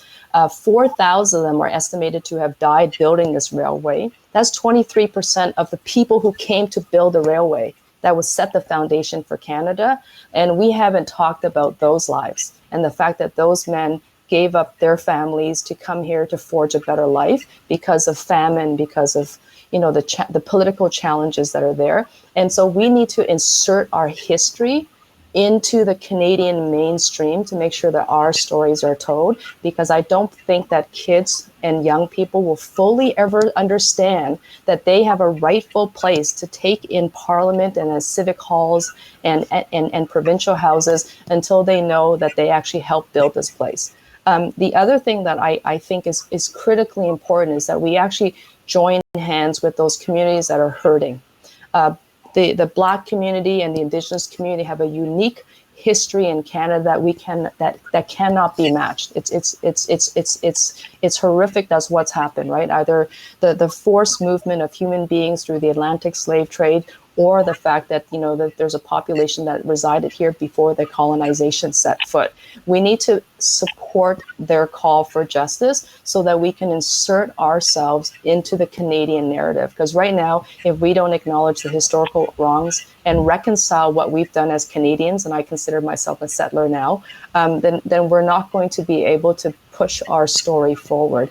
And I really feel very strongly, very, very strongly with all my heart, given all that I've seen, is that sometimes the apathy in the community will not necessarily shake out, or we can't open those doors for those conversations until we recognize our own past and our own hurt, which is deep and it's significant. And I don't think we've actually dealt with it as a community, a collective healing for ourselves on what's happened to our people, from the head tax to whether it's what happened to the Japanese community or the Sikh community. There's so much for us to do. But this moment of awakening, I want to call it, it's like the power of a moment right now in Canadian history, if we don't respond to what happened in the Indigenous residential school system, there is no hope for us as human beings with independent thought and emotional and a spiritual being. If we don't set that right, I don't know what to say, but I'm just going to be horribly disappointed in us as a nation. Carol, I see you nodding your head. This is resonating with you. I know as someone who is building the Chinatown Storytelling Center, what does this mean to you? Be able to share and learn and understand our history. Well, I'm very grateful to hear what Kristyn's comments were, because that's actually why we embarked on building this storytelling center. And it was this idea that this story is part of our Canadian history. You know, it wasn't just part of like our Vancouver history, or even BC history. As you so rightly say, we were responsible for basically making Canada a country. Can you think if they didn't have those 17,000 Chinese laborers, we would likely be part of America, because it was a lot easier to join British Columbia to Washington State. And the United States would then control the entire west coast of North America. I mean, if you think about it, those laborers changed the trajectory of this country. We then became not only an Atlantic-facing country, but also a Pacific-facing country. And so, you know, for me, and I've come late to the game. I mean, I really never started reading about it until I got involved in doing a gala so that I could find out a little bit more about the history. And I remember crying when I'm writing, like I had to do a little blurb. It's like, and people, I think there's so few people like me, nobody knows about it. And yet if we knew about it, it's such an act of heroism. I mean, that is our community. It's not one big, huge thing. Like there's not one central figure. There's lots of these tiny little acts, as Charles said, that these people who have come before us, who've allowed us to actually have the privilege of saying, I want to look at my own identity. I think about my father who, like he was born in 1933. He could not, well, he couldn't go to a swimming pool, couldn't go to a theater, but even in 1956 was not able to get a job graduating from, commerce, because they did not hire Chinese executives. So, you know, I feel in some ways like I'm so proud to be on this panel, because you all have such, you know, interesting perspectives. But for me, what my little contribution I wanted to be to help tell that story, and that we could have pride in the past to have hope for the future. Somebody once said to me, and I think that, you know, I kind of grew up, and I'm embarrassed to say, you know, it wasn't easy to be proud to be Chinese. It was sort of, we were so looked down upon. You tried to hide it. So let's start looking with the 10 minutes or so that we do have left. Let's start looking to this future. Chan, what can we do in the next few years to increase that receptivity to engagement? Wow. Well, this is a very important time, and you know, I think certainly with COVID and with all that's happening around us, it's put this topic of conversation right in the spotlight, and we have an active duty to really do something about it now more than ever, I think.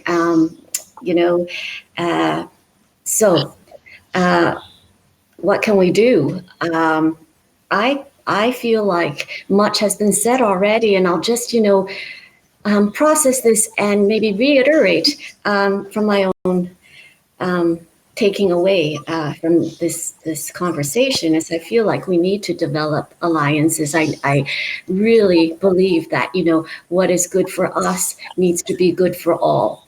And so uniting, we are a diverse group of Chinese Canadians, and to find that common ground is important. Again, I'd like to, stress the importance of continuing to educate ourselves and to be educated so that we can be unbreakable, to continue to support one another and to find and to give support in your particular industry. perhaps go back and think of circumstances or happenings in your life that you weren't okay with, and what can you do about that? Take baby steps, as I say, but I think eventually it will make a huge difference. Thank you. And Dr. Lowe, same question to you. Yeah, I mean, I think it goes back again to what I was saying, that ultimately we need to identify to the greatest extent possible, just sort of looking at where you might be positioned within this overall engagement and policy ecosystem, and then understanding, of course, your strengths, your ideals, your passions. What are the issues you want to fight for? What are the things you want to work on? And then determining where within that you'd be best placed to actually engage.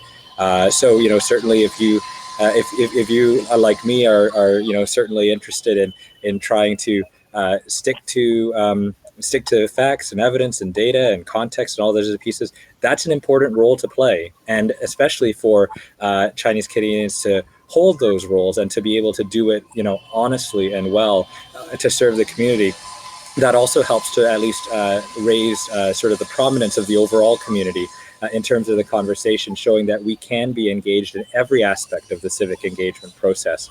And certainly, if you are, if you're more placed to, run for public office or to engage from the grassroots community, I think it really is a matter of getting in where you fit in, and then identifying sort of which are the issues that you would be able to actually drive forward on. Ultimately, there's lots of opportunity out there, and I think we can all agree on this panel that there is no shortage of issues for us to take action on, and to really build relationships. And that's the other piece, to have those relationships, to be able to collaborate across different parts of that policy ecosystem, and really knowing who's at play and what's at play and how it works. That's how we can make engagement not only the fact that you're engaging, but also more effective as well. Any interest, Dr. Lowe, in running for public office? I didn't really have it now, and I have to say I've really endured a very significant 15 months in the last little while that has perhaps shown me maybe in working very closely with some of our elected representatives has made me see maybe how the public office isn't necessarily all that glamorous, at least in the midst of an emergency. But we'll have to see where things go in the future, and I think ultimately I'm mostly just looking forward to taking a vacation at some point. So that's pretty much it. You deserve it. Absolutely. Charles, very quickly, do you see Canada one day perhaps having a Chinese Canadian Prime Minister? Is that too much to ask? The short answer is I don't see why not. I think it would be more likely here than in the States, that's for sure.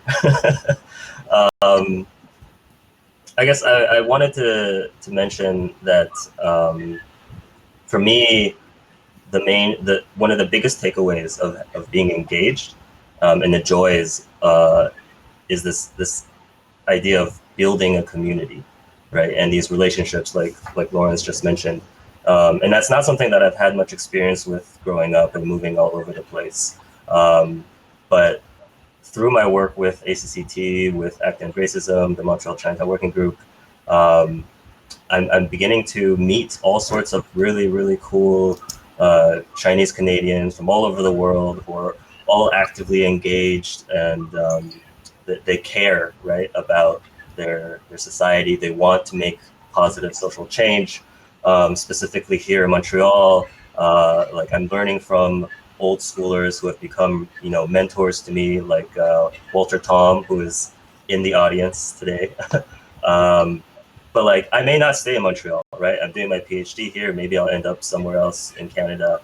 But it's really heartening to know that I'm now part of this, national network of Chinese Canadians. And no matter where I end up, there'll be people there, fighting the good fight, and I can join them. And if there isn't, I can create that network, right? There's Chinese people literally everywhere. Trust me, I've been all over the world. There's always a Chinese restaurant or a Chinese grocery store. Rest assured, there's a community for you, Charles. There's a community for you.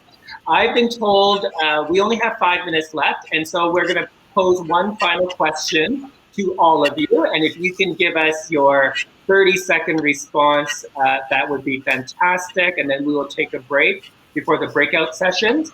But the final question to this incredible panel, please tell us what the next steps we need to take to achieve this vision of a fully engaged Chinese community. What is the next step? And we will start with Carol. Oh, it's better. Actually, with this amazing panel, it's better to go first. I think this is a really good start. This is why I'm here. This idea of having, as Charles says, something national where we're all, finding people from different communities that kind of want to have the same thing, and this idea of a fully engaged, Chinese Canadian community. And I think that it came up earlier when we were talking sort of behind the stage, where it might be so that it's not like we're separate. It's not like, oh, there's a Chinese person doing this. It's just we are accepted as an integral part of Canadian society. And I think we all work so hard to do this is because, and I think why the racism was so hurtful is that we love Canada. Like, I think we love Canada, and, and we belong here. And so we are going to have to work hard together to try and figure out how we're going to make that happen. It is a great country. There's no better place. I want to stay here and try and do the very best that I can to contribute to this kind of greater good. Thank you. Dr. Lowe. Well, I really think it comes down essentially to collaborations, relationships, and mentorship. And I really want to challenge the idea. We don't want to just engage for the sake of engaging. I think it needs to be effective engagement where we are, aware of the context, the situation, the different roles, the different players, and then really building on strengths within this community. So absolutely, if you're interested in, a career in civil service, in public service, by all means, reach out to me. I'm happy to talk to you about what I've learned working on the bureaucracy side of things and how you can make a difference there. And I imagine all the other panelists would be willing to mentor and to share their experience and expertise as to how to make engagement, not just engagement, but also effective engagement that actually moves to policy and issue change. Thank you. Chan. Okay, well, such an important question. And I think I want to echo the fact that we should not underestimate ourselves. We should not underestimate what a difference a voice can make, and how, with one voice, it can really ignite many, many more voices. So through each person's individual experiences, and what they like to do, I think stop waiting on the sidelines and show yourselves, show what you know, show what you believe in. With our traditions and our background, we've always been taught, at least I was, to earn your respect. And that's still very true. But I feel like now it's very important to also tell ourselves to speak up against any injustices, to speak up for what you believe in, to contribute even more in areas that you feel are needed. So I hope that will make a difference. Thank you. To our soon-to-be minted Canadian, Charles. Yeah, so I guess following up with what Lawrence said about effective engagement, for me, I'm a scientist. And there are certainly race-related issues within science these days, right? Especially with those two microbiologists from Winnipeg. And so for me, I've been writing op-eds to magazines and newspapers about, as a scientist, what is my perspective? As a Chinese Canadian American scientist, how the current policies of the Canadian government are basically quite racist against Chinese Canadians. But apart from that, my personal fights in my own sector I think we have to recognize that there are systemic issues, right, of Chinatown disappearance, of hate crime reporting, educational policy, race-based data that Chinese Canadians from across the country are being faced, right? And if this is the fact, then there's no question about it that it's systemic, right? It is the system oppressing us as a people, and so I think to challenge that, we need to unite as a community across the nation. And I just want to say, like, there's a reason why I'm here in Canada. I do believe that it's an awesome country, and I just wanted to. I'm really honored to be on this panel, and I think it'll just be the beginning of my civic engagement for hopefully a very long time. Perhaps we'll see Charles in office one day. I wouldn't be surprised. Final word to Councillor Wong-Tam. Thank you, Fred. These are such incredible answers, and I think it's an accumulative effect of building on top of all of them. I want to wrap it all up with a pretty bow. Active citizenship is what I think we need to be. We can't be passive observers. We can't just be bystanders. We've got to be in the game in order for us to win. Shoot and put the ball in the hoop. I was trying to get a sports analogy in there. And I think that there's an easy pathway right now. Chinatowns across the country are under threat. Incredible development pressures, the erasure of history and culture, and there are Friends of Chinatown groups across the country. So I think that we need to get involved and get behind them. Most of us live in cities. I believe that's the case. 1.7 million Chinese Canadians across the nation. In Toronto alone, there's 650 of us. And if we all stood up and said Chinatown in Toronto was important, I'm pretty sure City Hall would damn listen. But that's not what's happening. It's actually a small group of dedicated individuals that are doing everything they can. We have the numbers. I've always said it. We can actually change the face of Canadian political history if we can get our people out to vote. If we can, not that everyone will vote for the same group or the same color team, but that's okay too. But we represent close to, I think, 10% of the population here right in the city of Toronto. And that's not a small number. And I'm not sure where demographics are across the city, but we need to get involved. And I want to just challenge everybody to just become active citizens. And when I say citizen, it includes everybody under that banner, including residents, those who are undocumented. We have an opportunity and a responsibility to really just step up. We're going to have to leave it there. Kristyn, Charles, Lawrence, Chan, Carol, thank you so much. We are humbled. We are inspired. Thank you for joining us today. It has been a pleasure to be your moderator for this session. And I just want to thank everyone out there for joining the conversation. The chat has been robust.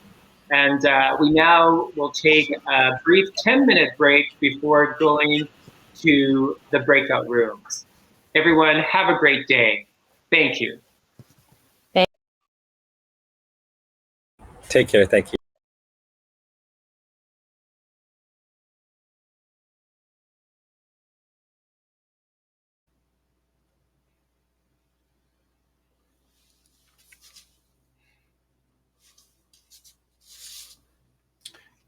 Well, great work by all the panel members. Councillor Wong-Tam's call for active citizenship and getting in the game is so true. And we had so many wonderful ideas and suggestions by each of the panel members. Well, now it's your turn to share your ideas and thoughts through the breakout sessions. But before we move into the breakout groups, I want to walk you through what a breakout session looks like. Now, once you don't see us on the big screen, Suming and I, that means we have paused the session and you can begin the breakout session. So if you're already at a table right now, I'd ask that once this big screen leaves, I'd ask that everyone except for the facilitators and note takers leave the table that you're currently at, and then just wait. We have a designated facilitator for each table, and so we'll ask that you wait a minute, and so that the facilitators and the note takers can get to their table first. And once they're all settled, we'll make an announcement to let you know that you can now join a table. When joining a table, we ask that you start at the lowest number first and then move on to the next table. So for example, start filling up table 2 first, then 3, then 4, etc., until all the tables are filled. And if by chance the table that you joined does not have a facilitator, although there should be a facilitator at each table, the questions will be posted in the chat so your table can designate someone to facilitate. And if your table does not have a note taker, please designate someone to do so and email the notes afterwards to events@actfoundation.ca. And again, a note to facilitators and note takers, if your table is empty and no one's there, then please join another one. So we've just have in the chat, you have a link to the breakout group questions. So you can click on that. It links to a Google Docs. And so all your questions are there, plus your facilitators will have one as well. So that's basically it. We're going to end this sort of mini main session here. As we leave, you'll be able to join a table, but wait until you receive the announcement first. Okay? Have a great time.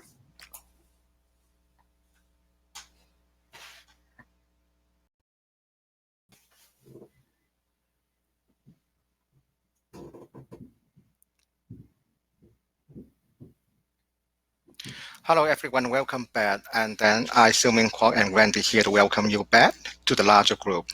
So we are so sure you have a meaningful discussion, a good discussion in your breakout room. Now is for you to report back. In the next 15 minutes, we have 13 minutes, 1 free for you to report back. And our colleague, Randy, will summarize them into 1 or 2 minutes. One thing is, we will invite you to come to here, to the stage to speak. And please use the function or to raise the hands, and our colleague will put you on the stage. Please raise your hand, use your button. And then each of you, because we want to encourage more people to speak, so that each of you will have around 2 minutes maximum to speak. Are we okay? So that please raise your hand, use your raise hand button.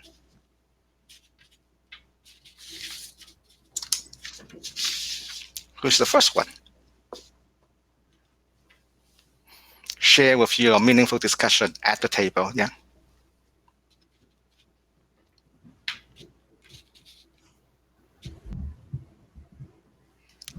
Teresa? Okay. Welcome, okay. Teresa. Okay. So you have 2 minutes. You have 2 minutes, Teresa. Okay. Okay. So I thought I hope to get things started. I was a facilitator for table 12, and so some of the key takeaways are. I think it's important for us to broaden our notion of what civic leadership is. It's more than running for public office. That we can all make a difference in our own sphere of experience and endeavor. The other is the importance of mentorship. And people already are talking about, how we are learning and we're training and being trained at the same time, that we can be a mentor and a mentee at the same time, that kind of relationship. The importance for continuing the conversation and organizing, so setting up regional infrastructures. The other is people who got inspired here should go and inspire 10 other people to be part of this conversation. And last is not really last. There's so many good points. So we should actually be confident and also take a stand and use our influence for greater change and for the greater good. Is that good? That's very good, Teresa. That's very good. Yeah, I especially like the term about how to define like certain terminology, because we need to have a common language before we move on. Next one, Albert. Welcome, Albert. Hi, thank you. We were in table 5. We had a really good discussion. A lot of it centered around what is civic engagement beyond, as Teresa said, beyond politics. But we were looking at what the vulnerability it takes to volunteer. We were always considering the chat discussion during the panel of why so many reported that their parents were against them volunteering. And so we wanted to explore that and say, why is that in our community, volunteering is not seen as a valuable or important function, especially for our children and youth? So we explored a lot of that, and we also talked about what it means that by being outward facing in volunteering, that we actually expose ourselves, we become vulnerable for that. So we had quite a lot of discussion on that, and a lot of feedback. And then we also had a challenge in how do we raise our children so they are aware outside our own community. So, for example, the Indian residential school. I think I summarized that well. I didn't take notes, so I apologize. Well said. Thank you. Well said, Albert. Yeah, volunteering. It's a very interesting topic of volunteering in Chinese Canadian community. Oh, Henry, welcome, Henry. Okay, you have 2 minutes. Hi, thank you for this opportunity to speak. I'm the facilitator for table number 6, and we had a very passionate discussion about what civic engagement means and how we can all get involved. So everyone talked about their own experience in terms of civic engagement, and the takeaways are it's not really about big or small engagements. You know, even small commitments to a small community garden or small projects can go a long way in terms of how they bear fruit in later as a whole. So one of the takeaways is also to give voice to the people who don't have a voice, such as our elders and our young people, and to really empower those voices in our discussions at the table. Another takeaway would be to use your own platform. We had one of our members who was a radio host, and using the platform that you have to really represent our Asian community or our identity and our communities and the needs that we need to really be represented. And moving on, we also had a project that we talked about. One of our members, Ronald, talked about a head tax certificate commemoration project, and we are encouraging people to get in touch with either myself or Ronald. They're collecting people something called the C145 certificates, and really trying to put this in. Expose this the history of our common Canadian Chinese history. So if you have or know someone who has such a certificate, we'd like to get in touch, because I think this project will really bring a new chapter into our common Canadian Chinese history. So I'll stop there, and I'll pass it to the next table. Thank you, Henry. Yeah, very concrete step and action discussed at your table. All right, Derek. Yeah, hello. So I was with table 4. Table 4, yeah. And we spoke about civic engagement in a few different ways. I think one of the most important things that we talked about was volunteerism, being just absolutely foundational to how we do any type of civic engagement. And what we also discussed with volunteerism was that it wasn't similar to the last couple tables, that our engagement is really highly dependent on our own identities. So how we connect with our own communities, whether that's just by virtue of being really connected to the culture, or the ways in which we understand language, and how language helps us think differently. In addition to food, we talked a lot about food, and how our connection to food helps us with being civically engaged by supporting Chinatown through whether it's restaurants that we go to, or purveying different businesses in Chinatown. And another thing that we talked a lot about was learning. So given kind of like the very diverse nature of like diasporic communities, some people they may been in Canada for a really long time, others are fairly new. So our stage of learning is really different. And so learning about our heritage, reflecting strongly on that, and then deciding from there the extent to which you want to be civically engaged, whether that's professionally in your job, or whether that's through other types of volunteer activities that are more political. So yeah, it was a great discussion. Yeah, that's it. Thank you, Derek. Great discussion. Especially like you mentioned about the food. It bring back many travel memory actually. So that we still have around 3 minutes. I hope that we can bring one more table. And then yeah, Patty. Hi, Su-Ming. Thank you. I had the pleasure of working with Table 11 as a facilitator, and many of the themes already described came up, so I'll just add some new ones. We had some conversation about how those of us who maybe know or have a definition of civic engagement could be examples. So do as I do, not as I say, so that we are active in our engagement.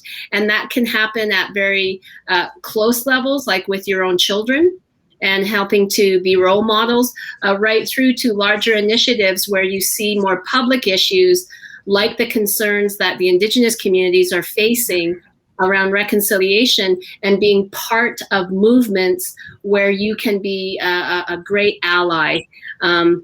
So that there's a spectrum. We also talked a lot about how the most effective engagement happens when you show that you care, when you are listening, when you are kind and empathetic. And so where are avenues in our own daily life as citizens? And one example that was raised, and I put it in the chat, was around mental health and well-being. Someone described it as the second pandemic. So how might we work within our own communities where maybe things like anti-Asian racism are impacting our mental health? How do we support each other and create those caring networks as a means of our own civic engagement? That's what I'll share now. Thank you. Thank you, Patty. Very important and great conversation. We care, and then we build the network. All right, Howard. You're the last table, Howard. Oh, I'm the last table. Thank you. Sandra Yun Racco was our facilitator, but she's asked me to say a few words. I won't repeat many of the things that already been talked about around mentee and mentor discussions. We did, as Albert talked about, we did talk about the challenge of why we weren't brought up to engage. And one of the things that we came to the realization of is that professional accomplishment was more important than community relationships. And that we were always pushed to develop a professional career, and it was really later on in life that we started to understanding how important community engagement was to the way we live our lives. I want to just focus on, we talked about engagement, but I want to we focused on the idea of change making. And really the issue came down to a quote that we used, which was, it's faster to do it alone, but we go farther together. And that's really the way in which we wanted to really talk about how we make change and how that works. And it takes 3 areas that we determined that were critical to make that change. We need that visionary. It could be the politician, it could be the leader in the community, but we also need that change agent to also be that champion for that change all the time. And as importantly, which is where engagement comes in, is we need a community supporting and pushing for that change. All 3 elements have to be in place. If we don't have all 3, we won't get the change that we want. Thank you, Howard. All right, Randy. Great. Well, thank you so much for everyone for sharing your thoughts. It's been a great day, and just kind of sort of bringing things together and summarizing. I think one thing that we're hearing is a sense of, especially for those new to the game in some ways, is an increased pride and sense of our Chineseness. And what does it mean to be Chinese? I think that for some it's always been there. For others, it's kind of a newfound area. We heard a lot about, for example, blending in and this notion of our blending into being more white, so to speak, and in sense transitioning a sense to a discovery of what it means to be Chinese. I think a second one, and Charles raised this earlier on this morning, is recognizing our individually imposed barriers, recognizing those narratives that are there, that are present, that kind of keep us down in many ways. I think another area that came out is the whole idea of coming together with all of our individual strengths. Dr. Lowe brought this up about recognizing our strengths for where we are currently placed. And then tied into that is really this idea of increased collaboration, networking, and relationship building. I think the summit has been a phenomenal opportunity for people to be able to realize, hey, wait a second, there are many people out there that have the same ideas that I can draw upon. There's more power in our collective voices. This serves to ignite one another, including those who didn't attend the summit. We have that opportunity following this weekend to be able to invite others into the conversation. And then as we'll talk about tomorrow in many cases, what are the opportunities we can draw upon to train, equip, or mentor one another, whether we have the ability to train or mentor others, or whether you feel that you need more training or mentoring in this whole journey. So that's kind of the summary of what we heard from today. And Patty, why don't you close us off for us? Patty.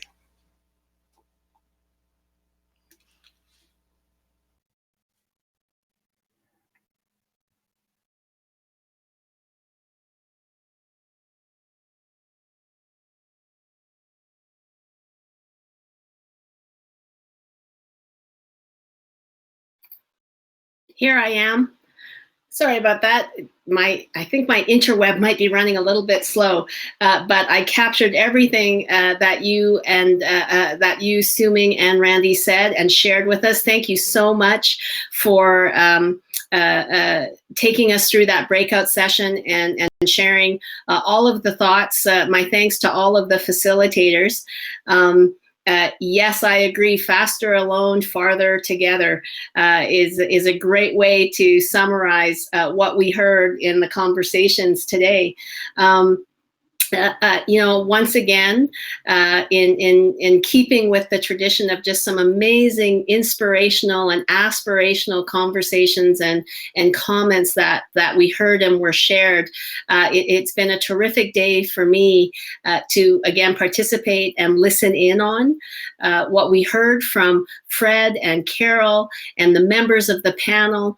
It is just so inspirational to me, and something I said early on as we were planning the summit was the extraordinary and unique perspectives that all of you, Howard calls us summiteers, are sharing today because of our connection of having Chinese descent, being descendants, is really important. And it's not very often that I get to be in rooms where I'm not the other, where I'm not the minority voice.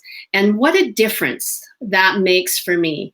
It just raises the level of understanding and caring and discourse.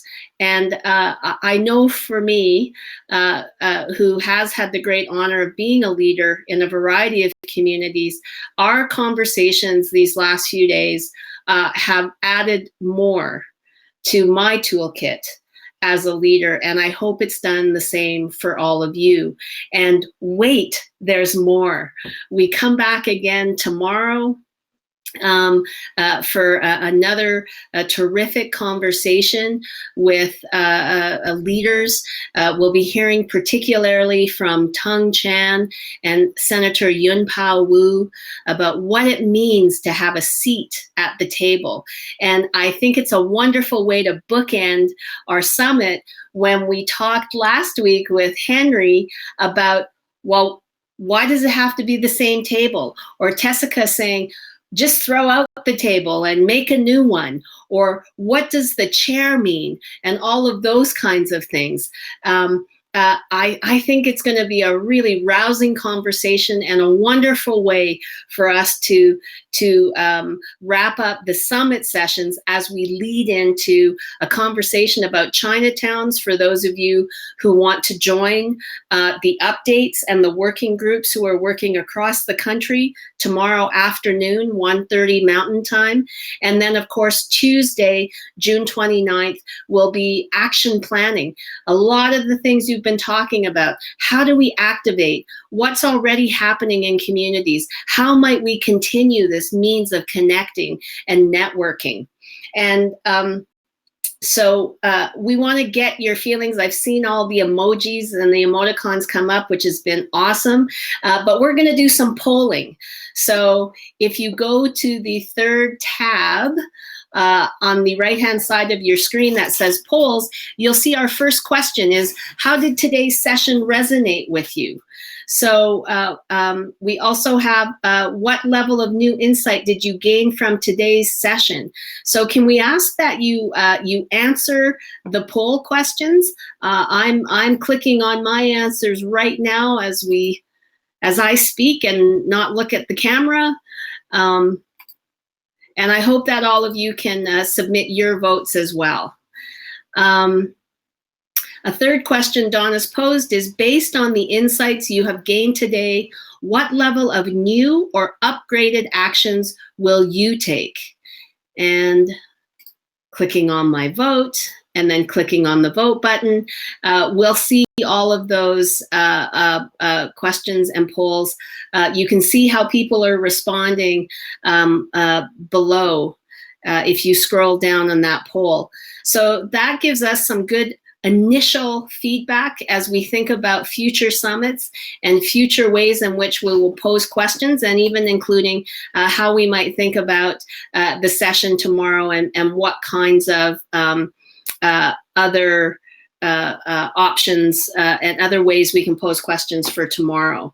I'm seeing the polls here, which is awesome, good level.